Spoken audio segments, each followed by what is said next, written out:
हमारी बहू थोड़ी हटके है। सोना अपने नाम की तरह ही सुंदर थी, लेकिन उसको देखकर लगता ही नहीं था कि उसमें लड़कियों वाली कोई बात भी है। बिल्कुल बिंदास लड़कों की तरह छोटे बाल, कभी कभार ही सूट पहनती, नहीं तो कुर्ता और पैंट ही पहनती थी। पढ़ने में भी पूरे गांव में अव्वल थी। खास सोना के लिए ही घर में रोज अखबार आता था, क्योंकि उसे देश विदेश की खबरें पढ़ने का बहुत शौक था। मोटरसाइकिल और बाबा का ट्रैक्टर फर्राटे से चलाती थी। घर के बाहर सभी कामों में उस्ताद थी। उसके पिता को गर्व था अपनी बेटी पर, क्योंकि उसने उनके बेटे की कमी को पूरा कर दिया था। लेकिन कितना भी हो, बेटी तो बेटी ही रहती है। एक दिन ससुराल तो भेजना ही पड़ता है। पास के ही गांव के एक अच्छे लड़के से उसकी शादी हो गई। जमींदारी का काम था, बहुत बड़े खेत खलियान थे उनके। लेकिन बिंदास रहने वाली सोना के लिए एक बहू की भांति घर में बंधे रहना मुश्किल था। फिर भी अपने माता पिता के सम्मान के लिए वो कोशिश करती रहती। गांव में घूंघट निकालने की प्रथा थी, लेकिन सास ससुर के सामने घूंघट निकालना पड़ता था तो उसे ही अपना पढ़ना लिखना बेवजह ही लगता। सारा दिन घर के कामों में ही गुजर जाता था। एक बार उसने अपने पति राजवीर से कहा, आपके यहाँ अखबार नहीं आता क्या? ये सुनकर सोना के पति ने कहा, हमारे यहाँ तो कोई भी अखबार नहीं पढ़ता। अगर तुम्हें पढ़ना है तो मैं बंधवा दूंगा। सिर्फ सोना के लिए ही उनके घर में अखबार आना शुरू हो गया। उसे खबर पढ़ता देख ससुर ने ताने मारते हुए कहा, ये अखबार पढ़कर क्या राजनीति में उतरोगी?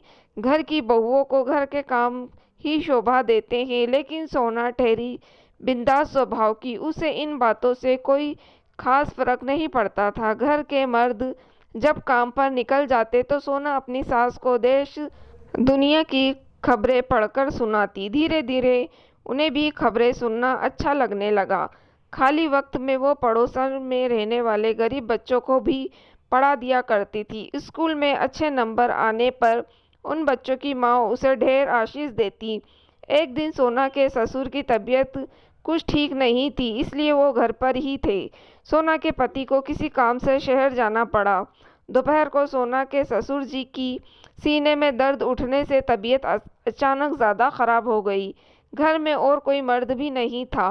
उनकी हालत देखकर सोना से रुका नहीं गया। उसने अपनी सास से कहा, माँ जी, लगता है बाबूजी को जल्दी अस्पताल ले जाना पड़ेगा। लेकिन बहू, अभी तो राजवीर भी घर में नहीं है, कौन लेकर जाएगा? माँ जी, आप बस सहारा लगाकर बाबूजी को ट्रैक्टर पर बिठा दो, मैं अपने आप ले जाऊंगी। और वो ससुर जी को सास की सहायता से ट्रैक्टर में बिठाकर अस्पताल ले गई। सही समय पर अस्पताल ले जाने के कारण ही उनकी जान बच पाई। दोनों की सांस में सांस आई। सभी सकुशल घर आ गए। सोना के पति और ससुर भी सोना की हिम्मत की सराहना कर रहे थे। लेकिन इस तरह गांव की बहू को ट्रैक्टर चलाया देख गांव के लोग बातें बना रहे थे। पड़ोस की औरतों ने सोना की सास से कहा, बहन, तुम्हारी बहू ने तो सारी हदें पार कर दी। इस तरह गांव के बड़े बुजुर्गों के सामने ट्रैक्टर चलाते जरा भी शर्म नहीं आई इसको तो। उनकी बातें सुनकर सोना की सास ने कहा, बहन, मेरी बहू ने कुछ गलत नहीं किया। उसने तो आज मेरा सुहाग उजड़ने से बचा लिया। अगर इनको कुछ हो जाता तो लोग मुझे बेचारी अभागन समझकर सिर्फ 2 आंसू बहाकर रह जाते। मुझे गर्व है अपनी बहू पर। मेरी बहू तो गांव की सब बहुओं से हटकर है। धीरे धीरे गांव की अन्य बहू बेटियां भी सोना के चरित्र से प्रभावित होकर ऐसे काम करने लगी जो उन्हें पहले कभी नहीं किए थे। जो लड़कियां पढ़ने के लिए दूर के स्कूल में भी पैदल जाती थी, अब साइकिल या स्कूटी पर जाने लगी। गांव की पढ़ी लिखी बहुएं बच्चों को पढ़ाने का काम करने लगी।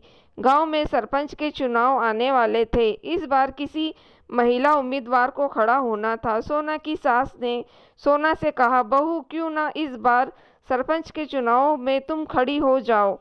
ये क्या कह रही हैं आप माँ जी?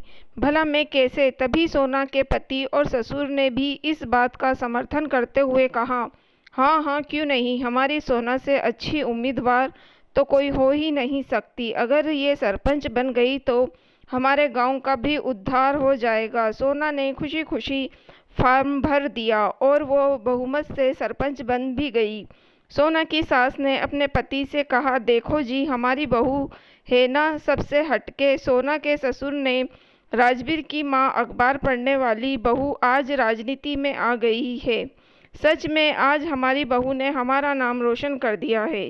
दोस्तों, अगर आपको कहानी पसंद आई हो तो प्लीज़ आप मेरे चैनल को सब्सक्राइब ज़रूर कीजिएगा और मेरी वीडियो को लाइक और शेयर भी ज़रूर कीजिएगा। Thank you for watching.